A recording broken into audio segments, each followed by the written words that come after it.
A study released in July 2020 looked at the impact of pandemic-related lockdowns on over 3 million people across North America, Europe, and the Middle East. Scouring through de-identified data from a technology firm, they found the number of meetings per person increased 13%, as did the number of attendees per meeting, up 14%. However, the average length of meetings decreased by 20%, with an overall impact of people spending 12% less time per day in meetings. So more, shorter meetings with more people, but less time per day in meetings overall. But how effective are all of those meetings? Here's a structure you can try with your team meetings to improve them. It's important to start off with the positives and a reflection on what is going well. Depending on the size of the team, this might involve some time for people to share the positives in 2s or 3s before summarising them back to the broader team. It's really easy to skate right past the positives.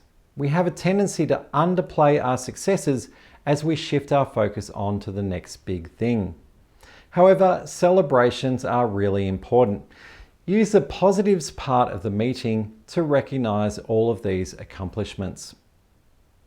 Perhaps not surprisingly, the discussion of positives is followed by negatives. We can sometimes be scared of talking about the negatives and what's getting in the way at work. As I've shared before, frustrations have a disastrous impact on well-being and productivity. We need to air the negatives, but also bring a focus on improvement and action. Next, we cover priorities. To be clear, this isn't about having each individual share their own personal priorities, but rather looking at the priorities at a team level. This discussion helps everyone to have a shared understanding of what really matters. This leads naturally to a discussion around support. Given the priorities and challenges we have discussed, how can we best support each other? That includes supporting each other by sharing around the workload, but could also include other ways of offering support.